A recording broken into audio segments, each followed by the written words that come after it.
여길 왜 왔어? 잡상이는 출입금지라고 했잖아. 동서의 날카로운 목소리가 대기업 정문을 가르며 퍼졌습니다. 시어머니는 제 앞을 막아서며 비웃었습니다. 딸밖에 못 낳은 내가 무슨 자격으로 여기 서 있니? 집안은 아들이어야 한다는 걸 아직도 모르나. 남편은 고개를 숙인 채 중얼거렸습니다. 여보, 그냥 어머니 말씀 맞춰드려. 저는 핸드백 끈을 쥐고 입술을 깨물었습니다. 그 순간 스피커에서 또렷한 음성이 흘렀습니다. 신입사원 가족 내빈 로비로 모시겠습니다. 경비가 허리를 숙이는 모습이 보이자 시어머니와 동서의 얼굴이 하얗게 굳어갔습니다. 구독과 좋아요 부탁드립니다.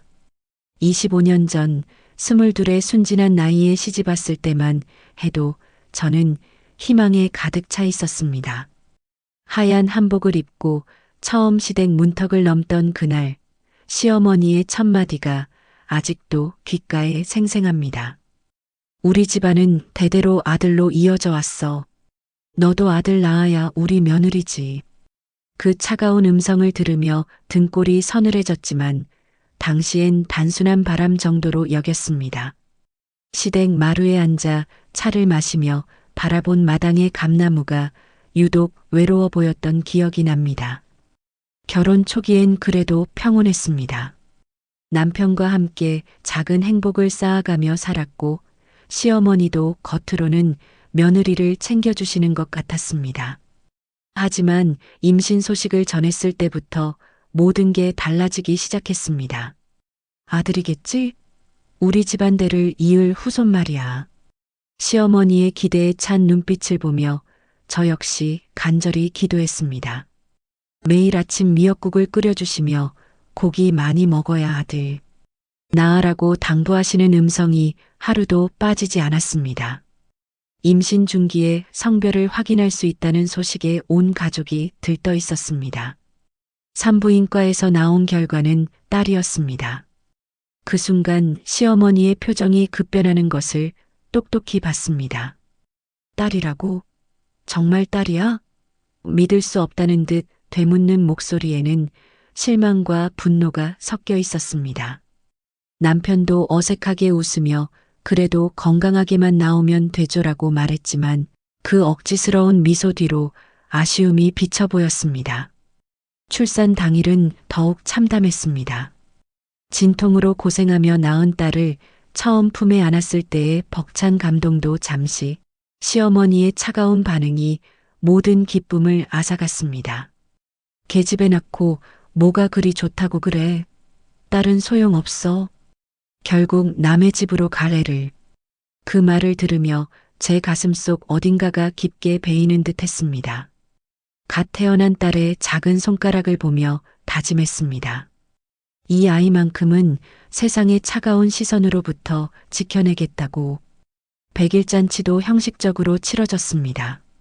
다른 집 아들들의 화려한 잔치 소식을 들을 때마다 가슴이 쓰렸지만 시어머니는 여자의 100일 잔치에 돈 쓸 필요 뭐 있어라며 대수롭지 않게 넘기셨습니다. 동네 아줌마들이 아들은 언제 낳을 거야? 라고 물을 때마다 얼굴이 화끈거렸고 시어머니는 다음엔 꼭 아들 낳을 거야 라며 제 대신 대답하곤 하셨습니다. 그럴 때마다 저는 작아지는 기분이었습니다. 딸이 돌을 맞을 무렵 시어머니의 실망은 더욱 노골적이 되었습니다. 이 나이 되도록 아들 하나 못 낳냐? 우리 집안대가 끊어지겠어. 그런 말씀을 들을 때마다 가슴이 답답해져 숨이 막혔습니다. 남편에게 하소연해봐도 어머니도 답답하시니까 이해해달라는 말만 돌아왔습니다. 그때부터 느꼈습니다. 이 집에서 저와 딸은 환영받지 못하는 존재라는 것을. 밤마다 딸을 재우며 생각했습니다. 이 아이가 자라면서 저처럼 무시당하고 상처받게 될까봐 두려웠습니다. 하지만 포기할 수는 없었습니다. 이 아이는 제 유일한 희망이었고 제가 지켜내야 할 소중한 존재였으니까요. 그 작은 얼굴을 바라보며 다시 한번 다짐했습니다. 언젠가는 이 아이가 당당하게 인정받는 날이 올 것이라고. 딸이 3살이 되던 해 동서가 아들을 낳으면서 집안 분위기가 완전히 바뀌었습니다. 우리 장손이 태어났어. 시어머니의 환호성이 온 집안을 뒤흔들었고 그 기쁨에 찬 외침소리가 귀를 찔 정도였습니다. 병원에서 돌아온 시어머니의 얼굴은 그야말로 환하게 빛나고 있었습니다. 얼마나 잘생겼는지 몰라. 역시 우리 핏줄이야. 조카가 집에 온 첫날부터 차별은 시작되었습니다. 시어머니는 하루 종일 조카만 바라보며 연신 감탄사를 내뱉으셨습니다. 우리 왕자님 할머니가 얼마나 기다렸는지 몰라. 그 다정한 목소리와 따뜻한 시선이 딸에게는 한 번도 향한 적이 없었기에 더욱 대조적으로 느껴졌습니다. 3살 된 딸은 신기한 듯 조카를 바라보며 할머니, 저도 안아주세요라고 말했지만 시어머니는 지금 바쁘니까 나중에라며 손사래를 치셨습니다. 동서는 의기양양했습니다. 언니는 딸밖에 못 낳아서 안 됐어요. 우리 애는 벌써 이렇게 똑똑해 보이는데. 갓 태어난 아기를 두고 하는 말이라고는 믿기 어려웠지만 그녀의 우쭐한 표정은 진심이었습니다. 제가 세린이도 아기 때 예뻤는데요 라고 말하자 여자애랑 남자애는 다르죠. 집안의 기둥이 될 애인데라며 코웃음을 쳤습니다. 그 소리가 마치 날카로운 유리조각처럼 귓속 깊이 박혀들었습니다. 식사 시간이 가장 고통스러웠습니다. 시어머니는 조카 이야기로만 가득 차 있었고 딸은 점점 조용해져 갔습니다. 우리 장손이 젓가락도 이렇게 잘 쓰네. 역시 남자애는 달라. 세린이도 똑같이 젓가락을 잘 쓰는데 그런 칭찬은 들어본 적이 없었습니다. 여자애들은 원래 손재주가 좋아. 그런 건 특별할 게 없지라는 시어머니의 말씀을 들으며 밥이 목으로 넘어가지 않았습니다. 조카가 조금씩 자라면서 말을 배우기 시작했을 때 더욱 노골적인 차별이 시작되었습니다. 할머니는 나만 좋아하지? 3살도 안 된 아이가 순진하게 물었을 때 시어머니는 그럼 우리 장손이 최고야라며 웃어주셨습니다. 그 모습을 보던 딸의 얼굴이 순간 어두워지는 것을 놓치지 않았습니다. 아이는 묻지 않았지만 그 눈빛에서 상처를 읽을 수 있었습니다. 생일날도 차이가 났습니다. 조카의 첫 생일은 온 친척이 모여 성대하게 치렀지만 딸의 생일은 늘 소박했습니다. 남자의 생일은 중요해. 집안의 대를 이을 아이니까. 시어머니의 말씀을 들으며 딸에게 미안한 마음이 들었습니다. 아이는 불만을 표하지 않았지만 조카의 화려한 생일상을 바라보는 눈빛이 씁쓸해 보였습니다. 남편에게 이런 상황을 털어놓아도 돌아오는 대답은 뻔했습니다. 여보, 그냥 어머니 말씀 맞춰드려. 원래 아들이 소중한 건 당연한 거 아니야? 그의 방관적인 태도가 저를 더욱 절망스럽게 만들었습니다. 이 집에서 딸과 저를 편들어줄 사람은 아무도 없다는 현실을 뼈저리게 깨달았습니다. 밤마다 딸을 재우며 들려오는 조카의 웃음소리와 시어머니의 다정한 목소리가 더욱 대조적으로 들렸습니다. 딸은 점점 말이 줄어들고 있었고 가끔 엄마, 할머니가 나는 왜 안 좋아해요?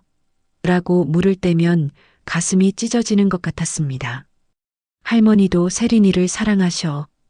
다만 표현을 잘 안 하실 뿐이야 라는 거짓말 같은 위로를 건네며 언젠가는 이 상황이 바뀔 거라고 스스로를 다독였습니다. 하지만 그 언젠가가 올지는 알 수 없었습니다. 딸이 초등학교에 들어가고 조카와 함께 공부하기 시작하면서 비교는 더욱 노골적이 되었습니다. 같은 나이인 두 아이의 성적표가 나올 때마다 집안은 전쟁터가 되었습니다. 우리 장손이 수학 100점, 역시 우리 집 아이라니까. 시어머니의 자랑스러운 목소리가 온 집안에 울려 퍼졌을 때 딸도 같은 100점을 받았다는 사실은 아무도 관심 없었습니다. 세린이도 수학 100점 받았는데요. 제가 조심스럽게 말하자 동서가 비웃듯 답했습니다. 초등학교 수학은 누구나 할 수 있잖아요. 우리 애는 벌써 중학교 수학까지 미리 배우고 있어요. 여자애하고는 격이 다르죠. 그 말을 듣는 순간 딸의 어깨가 작게 떨리는 것을 봤습니다. 아이는 아무 말 없이 자기 방으로 들어가 버렸습니다. 학원 보내는 것도 차별이었습니다. 조카는 온갖 과외와 학원을 다니며 최고의 교육을 받았지만 딸에게는 여자애가 그렇게까지 공부할 필요 있어? 적당히 하다가 시집이나 잘 가면 되지라는 말만 돌아왔습니다. 제가 세린이도 공부 잘하니까 학원 보내고 싶은데요 라고 말하면 그런 돈 있으면 장손이 뒷바라지나 해. 그게 집안에 더 도움되라는 대답뿐이었습니다. 가족 모임에서는 더욱 심했습니다. 친척들이 모인 자리에서 시어머니는 조카 자랑으로 일관했습니다. 우리 장손이 얼마나 똑똑한지 몰라. 벌써 영어도 잘하고. 그런 칭찬이 이어질 때마다 딸은 구석에서 조용히 앉아만 있었습니다. 친척 어른이 세린이는 어때? 라고 물으면 여자애니까 뭐.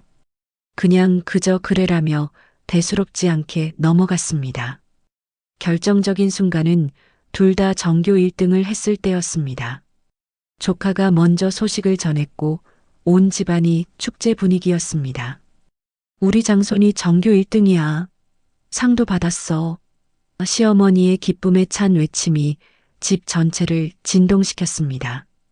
그런데 딸도 같은 날 전교 1등 상을 받아왔다고 조심스럽게 말했을 때 분위기가 싸해졌습니다.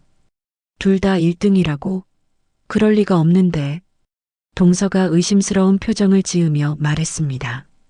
우리 애가 1등인데 세린이도 1등이 될 수가 있어요? 혹시 학교가 달라서 그런 거 아니에요? 같은 학교, 같은 학년이라고 설명해도 믿으려 하지 않았습니다. 결국 시어머니가 여자애가 아무리 공부 잘해봤자 별거 아니야. 남자애는 달라라며 일축해버렸습니다. 그날 저녁 식사 자리에서 벌어진 일은 지금도 잊을 수 없습니다. 장손이는 미래의 의사나 판사가 될 거야. 우리 집안의 영광이지. 시어머니의 기대에 찬 목소리가 식탁을 감쌌을 때 딸이 작은 목소리로 말했습니다. 저도 의사가 되고 싶어요. 그 순간 식탁이 조용해졌고 동서가 폭소를 터뜨렸습니다. 언니 딸이 의사가 되겠다고? 웃기네요. 여자가 의사 되어봤자 결혼하면 그만둘 텐데. 왜 그런 돈 낭비를 해요? 동서의 비웃음 섞인 목소리가 딸의 꿈을 산산조각 내는 것 같았습니다. 시어머니도 고개를 저으며 딸은 조용히 살다가 좋은 집안으로 시집가는 게 최고야. 너무 똑똑하면 남자들이 안 좋아해라고 못을 박았습니다. 남편 역시 여보, 어머니 말씀이 맞아. 여자는 적당히 하는 게 좋아라며 시어머니 편을 들었습니다. 그 순간 딸의 눈에서 눈물이 글썽이는 것을 봤습니다. 아이는 더 이상 견디지 못하고 저는 꼭 의사가 될 거예요 라고 외치며 방으로 뛰어들어갔습니다. 그날 밤 베개를 적시며 우는 딸을 달래면서 제 마음도 함께 찢어졌습니다. 이런 환경에서 아이의 꿈을 지켜낼 수 있을까 하는 절망감이 밀려왔습니다. 중학교에 올라가면서 상황은 더욱 악화되었습니다. 조카는 시어머니의 전폭적인 지원을 받으며 최고급 학원을 다녔지만 딸은 혼자서 공부해야 했습니다. 그럼에도 딸은 꿋꿋하게 전교권 성적을 유지했지만 그에 대한 인정은 전혀 받지 못했습니다. 여자애가 그렇게 공부에 매달려서 뭐해? 나중에 애 낳고 살림이나 잘하면 되는 건데. 시어머니의 차가운 말씀이 딸의 노력을 무력화시켰습니다. 조카의 생일 파티는 해마다 성대하게 치러졌습니다. 비싼 케이크와 선물들이 넘쳐났고 친척들까지 모두 모여 축하했습니다. 우리 장손이 15살이야. 이제 진짜 어른 다 됐네. 시어머니의 기쁨에 찬 목소리가 울려 퍼지는 동안 딸의 생일은 집에서 간단한 미역국으로 때웠습니다. 생일 같은 건 여자애한테는 별로 중요하지 않아. 돈 아껴서 장손이 교육비나 더 대줘라는 말을 들으며 가슴이 쓰렸습니다. 가장 충격적이었던 것은 고등학교 진학을 앞둔 시점이었습니다. 조카는 최고의 특목고 진학을 위해 온 가족이 총력을 기울였지만 딸의 진학에는 아무도 관심이 없었습니다. 세린이도 특목고 지원하려고 하는데요. 제가 말하자 동서가 어이없다는 표정을 지었습니다. 언니 현실을 좀 봐요. 여자애가 그런 학교 가서 뭐해요? 그냥 적당한 인문계나 가지. 시어머니는 더욱 직설적이었습니다. 딸은 소용없어. 어차피 남의 집으로 갈 애한테 왜 그런 투자를 해? 그 돈으로 장손이 뒷바라지나 해. 그 말을 들은 딸의 얼굴이 창백해지는 것을 봤습니다. 15살 아이가 자신의 존재 가치를 부정당하는 순간이었습니다. 남편마저 여보, 어머니 말씀이 옳지 않아? 남자의 교육이 우선이야라며 방관했습니다. 그의 추석날 모든 것이 폭발했습니다. 친척들이 모인 자리에서 조카가 특목고에 합격했다는 소식이 전해지자 온 집안이 축제 분위기였습니다. 우리 장손이 정말 대견해. 우리 집안의 자랑이야. 시어머니의 자랑스러운 목소리가 울려 퍼지는 동안 딸도 같은 학교에 합격했다는 사실은 완전히 묻혔습니다.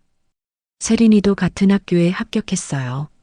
제가 말하자 동서가 믿을 수 없다는 표정을 지었습니다. 정말요? 우리 애랑 같은 학교에? 어떻게 그럴 수가 있죠? 마치 딸이 그 학교에 다닐 자격이 없다는 듯한 반응이었습니다.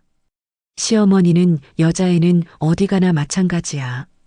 중요한 건 장손이지라며 관심조차 보이지 않았습니다. 친척 어른이 세린이도 참 똑똑한 애라고 말하자 동서가 즉시 끼어들었습니다. 여자애는 원래 어릴 때만 공부 잘해요. 나중에 커서는 달라지죠. 우리 애는 정말 머리가 좋아서 계속 잘할 거예요. 그 말을 듣는 딸의 표정이 점점 어두워지는 것을 지켜봐야 했습니다. 아이는 결국 눈물을 참지 못하고 방으로 뛰어들어갔습니다. 그날 밤 딸이 제게 말했습니다. 엄마, 저는 이 집에서 환영받지 못하는 존재인가요? 아무리 열심히 해도 인정받을 수 없는 건가요? 그 절망적인 목소리를 들으며 제 가슴이 찢어졌습니다. 15살 아이가 이런 말을 해야 하는 현실이 너무 잔혹했습니다. 저는 아이를 꼭 안고 다짐했습니다. 언젠가는 이 모든 것이 바뀔 날이 올 것이라고. 하지만 그 언젠가가 언제일지는 알 수 없었습니다. 고등학교 3년 동안 딸은 묵묵히 자신의 길을 걸었습니다. 가족들의 무관심과 무시 속에서도 꿋꿋하게 공부했고 전교 1등을 놓치지 않았습니다. 조카가 성적이 떨어져 전교 10등 밖으로 밀려날 때도 딸의 우수한 성적에는 아무도 관심을 보이지 않았습니다. 남자애는 나중에 크니까 괜찮아. 여자애는 어차피 한계가 있어라는 시어머니의 말씀이 계속 반복되었습니다. 대학 입시 처리되자 조카를 위한 온갖 지원이 쏟아졌습니다. 비싼 입시 컨설팅부터 과외까지 시어머니는 아낌없이 투자했습니다. 우리 장손이 서울대 가야 해. 우리 집안의 명예가 걸린 문제야. 반면 딸의 대학 준비에는 단 한 푼도 지원되지 않았습니다. 여자애는 적당한 대학이나 가지. 너무 좋은 대학 가면 시집가기 어려워라는 말만 들었습니다. 하지만 놀라운 일이 벌어졌습니다. 딸이 국립대 의대에 합격한 것입니다. 그것도 수석으로 말이죠. 합격 통지서를 받고 기뻐하는 딸을 보며 제 가슴이 벅찼습니다. 드디어 이 아이의 노력이 결실을 맺은 것입니다. 엄마, 저 정말 의사가 될 수 있어요. 딸의 환한 웃음을 보며 눈물이 날 것 같았습니다. 그런데 집안의 반응은 차가웠습니다. 의대 합격했다고? 정말이야? 동서가 믿을 수 없다는 표정으로 물었고, 시어머니는 여자애가 의사 되어서 뭐하게? 결혼하면 어차피 그만둘 텐데라며 시큰둥했습니다. 조카는 지방 사립대에도 겨우 합격했는데 딸의 성과에는 전혀 관심이 없었습니다. 의대라고 해도 여자 의사는 별로야. 남자 의사가 더 믿음직하지라는 말까지 들어야 했습니다.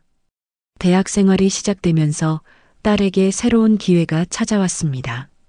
성적 우수자로 선발되어 해외 연수 기회를 얻게 된 것입니다. 그곳에서 만난 선배가 나중에 딸의 인생을 바꿔놓을 중요한 인물이 되었습니다. 그는 대기업 회장의 아들이었지만 겸손하고 성실한 청년이었습니다. 딸과 함께 의료 봉사활동을 하며 자연스럽게 가까워졌다고 했습니다. 엄마, 좋은 선배를 만났어요. 정말 멋진 사람이에요. 딸이 수줍게 말할 때의 표정이 그렇게 밝을 수가 없었습니다. 오랫동안 상처받았던 아이에게 드디어 빛이 찾아온 것 같았습니다. 그 선배는 딸의 꿈을 응원해주고 능력을 인정해주는 사람이었습니다. 무엇보다 딸을 있는 그대로 사랑해주는 모습이 고마웠습니다. 예비 사위를 처음 만났을 때의 감동은 지금도 잊을 수 없습니다. 정중하고 예의 바른 청년이었고 무엇보다 딸을 바라보는 눈빛이 진심이었습니다. 세린이는 정말 훌륭한 사람이에요. 제가 더 많이 배우고 있습니다. 그의 겸손한 말을 들으며 가슴이 뭉클했습니다. 드디어 딸을 제대로 알아보는 사람이 나타난 것입니다. 더욱 놀라운 것은 그의 아버지, 즉 사돈 어른을 만났을 때였습니다. 대기업 회장이라는 분이 저희 같은 평범한 가정을 존중해 주시는 모습이 감동적이었습니다. 따님이 정말 훌륭하시더군요. 저희 아들이 좋은 분을 만났습니다. 그분의 따뜻한 말씀을 들으며 제 눈시울이 붉어졌습니다. 20여 년 동안 무시당하던 딸이 드디어 인정받는 순간이었습니다. 결혼 이야기가 나왔을 때 집안의 반응은 여전히 싸늘했습니다. 대기업 회장 아들이라고? 믿어지지 않네. 세린이가 과장하는 거 아니야? 동서의 의심 섞인 목소리가 귀에 거슬렸습니다.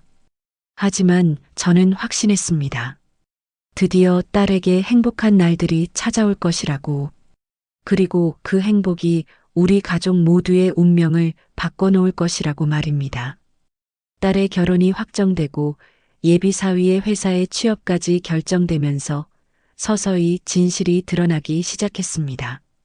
그는 정말로 대기업 부사장이었고 딸은 그 회사의 신입사원으로 입사하게 되었습니다. 입사 전 오리엔테이션에서 온 가족이 초대되었다는 소식을 들었을 때 시어머니와 동서의 표정이 미묘하게 변하는 것을 봤습니다. 정말 그런 큰 회사에 들어가는 거야? 동서가 반신반의하며 물었을 때 딸이 내보인 입사 통지서를 보고 모두가 말을 잃었습니다. 시어머니는 이럴 줄 알았으면 좀 더 잘해줄 거리라고 중얼거리셨지만 이미 늦었습니다. 20여 년 동안 쌓인 무시와 모멸을 하루아침에 되돌릴 수는 없는 일이었습니다. 입사식 당일 아침 온 가족이 함께 회사로 향했습니다. 시어머니와 동서는 갑자기 딸에게 관심을 보이기 시작했습니다. 세린아, 오늘 중요한 날이니까 할머니랑 함께 가자. 20여 년 동안 한 번도 들어본 적 없는 다정한 목소리였습니다. 하지만 딸의 표정은 여전히 경계하는 듯 했습니다. 너무 오랫동안 상처받아서 쉽게 마음을 열 수 없는 것 같았습니다. 회사 앞에 도착했을 때의 장관은 정말 압도적이었습니다. 수십 층 높이의 웅장한 건물과 화려한 로비, 그리고 정중하게 맞이하는 직원들의 모습이 눈에 들어왔습니다.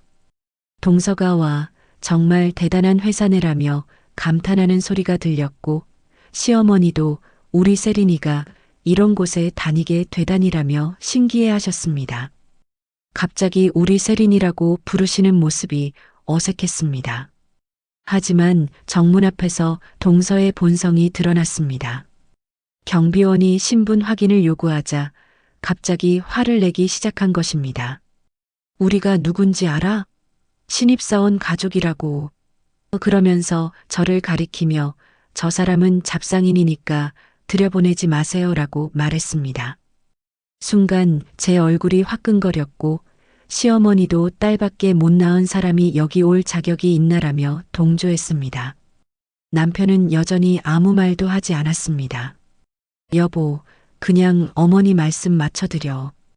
우리가 여기 있으면 안 될 것 같은데라며 기어들어가는 목소리로 말했습니다. 25년 동안 변한 게 하나도 없었습니다. 그는 언제나 어머니 편이었고 저와 딸은 언제나 뒷전이었습니다. 제 가슴 속에서 분노가 치밀어 올랐지만 꾹 참았습니다. 경비원도 당황하는 모습이었습니다. 죄송하지만 모든 가족분들이 명단에 올라가 있어서. 그때 동서가 더욱 큰 소리를 냈습니다. 명단에 잘못 올라간 거예요. 저 사람들은 격이 다르거든요. 우리만 들여보내주세요.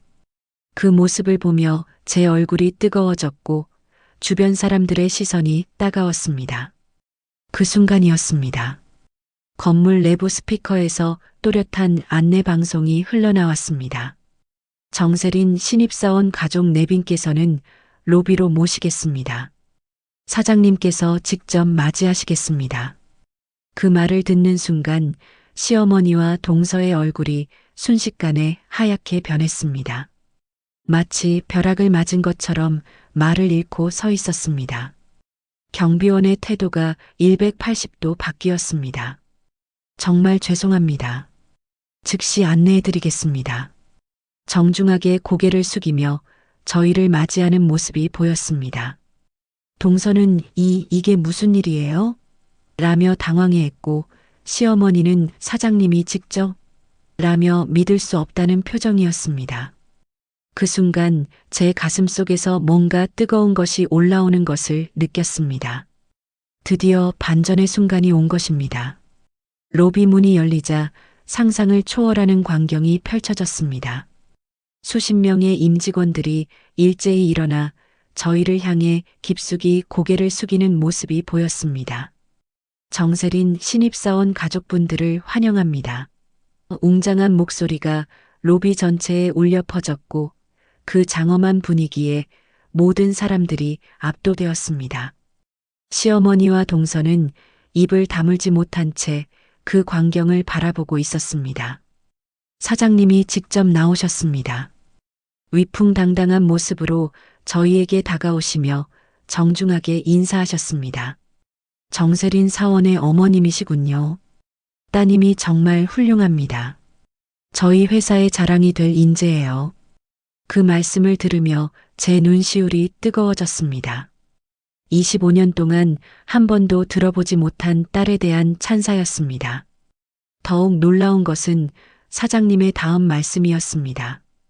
사실 저희 아들이 세린 사원과 결혼을 약속한 사이입니다. 앞으로 사돈이 될 분들을 이렇게 만나 뵙게 되어 영광입니다. 그 순간 시어머니와 동서의 얼굴이 더욱 창백해졌습니다. 방금 전까지 저를 잡상인이라고 부르며 무시했던 그들이 이제는 말 한마디도 제대로 하지 못하고 있었습니다. 임직원들의 박수 소리가 로비를 가득 채웠습니다. 축하드립니다. 정말 좋은 인재를 모시게 되었습니다. 여기저기서 들려오는 축하 인사에 딸의 얼굴이 환하게 빛났습니다. 20여 년 동안 가족에게서 받지 못한 인정과 축하를 이 자리에서 받고 있는 것입니다. 제 가슴이 벅차올랐습니다. 사장님이 저희를 VIP 라운지로 안내하시며 말씀하셨습니다. 세린 사원은 저희 회사 역사상 최연소 임원 후보입니다. 벌써부터 여러 부서에서 모셔가려고 경쟁이 치열해요. 그 말을 듣는 동안 시어머니와 동서는 한마디도 하지 못하고 있었습니다. 방금 전까지의 거드름이 온데간데 없이 사라진 모습이었습니다. 그때 더욱 충격적인 소식이 전해졌습니다. 조카가 대학에서 부정행위로 적발되어 퇴학 처분을 받았다는 것입니다. 시어머니가 늘 자랑하던 우리 장손이 실제로는 시험지를 훔쳐보고 과제를 대필시키는 등 온갖 부정행위를 저질렀다는 사실이 드러난 것입니다. 동서의 얼굴이 흙빛으로 변했습니다. 어머니, 이게 무슨 일이에요? 동서가 떨리는 목소리로 물었지만 시어머니는 대답할 말을 찾지 못하고 계셨습니다. 그토록 아끼고 자랑하던 손자가 한순간에 몰락한 것입니다. 반면 그들이 무시하고 멸시했던 딸은 최고의 자리에 올라선 것입니다. 운명의 아이러니가 이보다 극적일 수는 없었습니다. 사장님이 마지막으로 말씀하셨습니다. 세린 사원 같은 인재를 키워내신 어머님이 정말 대단하십니다. 이런 훌륭한 가정교육을 받은 직원을 모시게 되어 저희가 더 감사합니다. 그 말씀을 들으며 제 가슴속에서 지난 25년간의 모든 서러움이 한꺼번에 해소되는 것을 느꼈습니다.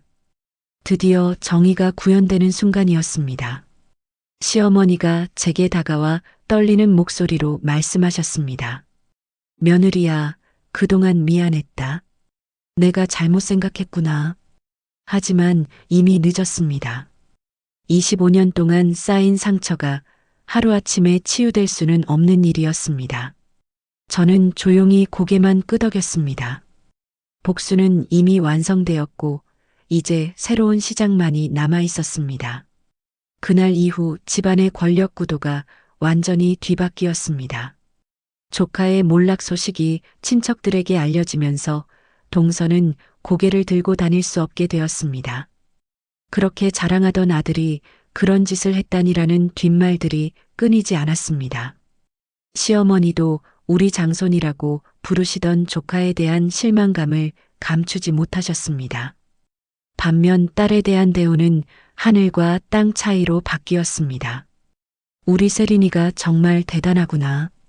내가 알아봤어야 했는데라며 시어머니가 뒤늦은 후회를 하셨지만 딸은 이미 마음의 문을 닫은 상태였습니다. 할머니, 이제 와서 그런 말씀하셔도 소용없어요. 저는 이미 상처받을 만큼 받았거든요라고 담담하게 말하는 딸의 모습에서 성숙함이 느껴졌습니다. 동서는 완전히 위축되어 있었습니다. 그토록 저를 무시하고 조롱하던 그녀가 이제는 제 눈치를 보며 살아야 하는 처지가 되었습니다. 언니, 그동안 제가 잘못했어요. 세린이가 이렇게 훌륭한 줄 몰랐어요 라며 사과했지만 그 사과가 진심에서 우러나온 것인지는 의문이었습니다. 이익을 위한 계산된 사과일 뿐이었습니다. 가족 모임에서도 분위기가 완전히 달라졌습니다. 예전에는 조카 자랑으로 가득했던 자리가 이제는 딸 이야기로 채워졌습니다. 세린이가 회사에서 인정받고 있다더라, 사장님이 직접 칭찬했다더라, 친척들의 관심이 모두 딸에게 쏠렸습니다. 조카는 구석에서 조용히 앉아만 있었고 동서는 창피해서 얼굴을 들 수 없어 했습니다. 남편조차 태도가 바뀌었습니다. 25년 동안 어머니 편만 들던 그가 이제는 여보가 옳았어. 세린이를 더 챙겨줄 걸 그랬어라며 뒤늦은 후회를 했습니다. 하지만 저는 이미 실망해버린 상태였습니다. 어려울 때 함께하지 않은 사람이 좋을 때만 함께하려 한다고 해서 진정한 동반자라고 할 수 있을까요? 가장 통쾌했던 순간은 조카가 저에게 사과하러 온 날이었습니다. 고모, 그동안 죄송했습니다. 저는 정말 바보였어요. 그토록 건방지고 오만하던 아이가 고개를 숙이며 사과하는 모습을 보니 감회가 새로웠습니다. 할머니는 나만 좋아하지라며 딸에게 상처를 주던 그 아이가 이제는 완전히 달라진 것입니다. 시어머니는 하루하루 늙어가는 모습이 역력했습니다. 그토록 의지하고 자랑하던 손자가 몰락하자 삶의 의욕까지 잃어버린 것 같았습니다. 내가 잘못 키웠나 봐. 세린이만 제대로 봤어도 라며 후회하시는 모습이 안쓰럽기도 했지만 이미 돌이킬 수 없는 일이었습니다. 인과응보라는 말이 이런 것이구나 싶었습니다. 동네에서도 소문이 퍼졌습니다. 그 집 며느리 딸이 대기업 다닌다더라. 사장 아들과 결혼한다더라. 예전에는 딸밖에 못 낳은 며느리라고 수군거리던 사람들이 이제는 부러운 눈빛으로 저를 바라봤습니다. 아이러니하게도 딸 때문에 무시받던 제가 이제는 딸 때문에 부러움을 받게 된 것입니다. 하지만 저는 복수의 쾌감보다는 안타까움이 더 컸습니다. 이 모든 일들이 처음부터 조금만 다르게 흘러갔다면 어땠을까 하는 생각이 들었습니다. 만약 시어머니가 딸을 있는 그대로 사랑해 주셨다면, 동서가 비교하지 않았다면, 남편이 우리 편을 들어주었다면, 하지만 이미 지나간 일이었고, 이제는 새로운 출발만이 남아 있었습니다. 시간이 흐르면서 모든 것이 제자리를 찾아갔습니다. 딸은 회사에서 승승장구하며 최연소 과장으로 승진했고 결혼 준비도 차근차근 진행되었습니다. 예비 사위 가족들과의 만남에서 저는 진정한 존중을 받았습니다. 사돈어른 세린이를 이렇게 훌륭하게 키워주셔서 감사합니다라는 말을 들으며 가슴이 뭉클했습니다. 이것이 바로 제가 그토록 원했던 인정이었습니다. 결혼식 날 시어머니와 동서는 완전히 달라진 모습이었습니다. 딸에게 고가의 금부치를 선물하며 우리 세린이 행복하게 살아라라고 축복해 주셨지만 딸의 표정은 여전히 담담했습니다. 할머니 고맙긴 하지만 이제 와서 그러셔도 제 마음은 이미 굳어졌어요 라고 솔직하게 말하는 딸을 보며 아이가 정말 성숙해졌다는 생각이 들었습니다. 신혼집을 마련할 때도 사돈 측에서 모든 것을 배려해 주었습니다. 최고급 아파트에 최고급 가전제품까지 부족한 것이 하나도 없었습니다. 시어머니는 우리가 뭘 보탤 수 있을까라며 걱정하셨지만 딸은 아무것도 필요 없어요. 제가 알아서 할게요라며 정중하게 거절했습니다. 독립적으로 성장한 딸의 모습이 자랑스러웠습니다. 조카는 결국 다른 대학으로 편입해서 다시 시작했습니다. 한때의 교만함은 온데간데 없이 사라지고 이제는 겸손하고 성실한 모습으로 변해 있었습니다. 고모, 제가 정말 많이 반성했어요. 세린이 누나처럼 열심히 살겠어요 라며 진심으로 뉘우치는 모습을 보니 다행이라는 생각이 들었습니다. 실패를 통해 배우는 것도 인생의 중요한 과정이니까요. 남편과의 관계도 새롭게 정리했습니다. 25년 동안 저와 딸을 제대로 지켜주지 못한 것에 대해 진심으로 사과하는 그를 보며 완전히 용서하지는 못해도 새로운 출발은 할 수 있을 것 같았습니다. 앞으로는 정말 당신과 딸 편에 서겠어요 라는 그의 다짐을 믿어보기로 했습니다. 사람은 변할 수 있다고 생각했습니다. 무엇보다 가장 기뻤던 것은 딸이 행복해하는 모습이었습니다. 결혼 후 남편과 함께 찍은 사진을 보내올 때마다 얼굴에 환한 미소가 가득했습니다. 엄마, 저 정말 행복해요. 엄마가 지켜주신 덕분이에요 라는 딸의 말을 들으며 그동안의 모든 고생이 보상받는 기분이었습니다. 이것이 바로 제가 원했던 결말이었습니다. 지금 돌이켜보면 그 모든 시간들이 필요했던 것 같습니다. 고통스럽고 힘들었지만 그 시간이 있었기에 딸도 저도 더욱 강해질 수 있었습니다. 무시와 멸시 속에서도 굴복하지 않고 꿋꿋하게 버텨낸 것이 결국 최고의 복수가 되었습니다. 이제 저희 모녀는 누구에게도 굽히지 않는 당당한 존재가 되었습니다. 가끔 시어머니가 그때 내가 좀 더 잘해줄 거리라며 후회하시는 모습을 보면 안쓰럽기도 합니다. 하지만 이미 흘러간 시간은 되돌릴 수 없습니다. 다만 이제라도 서로를 이해하고 존중하며 살아가면 되는 것이겠죠. 인생은 결국 마지막이 중요한 것이니까요. 딸과 함께 이룬 이 작은 승리가 누군가에게는 희망이 되기를 바랍니다.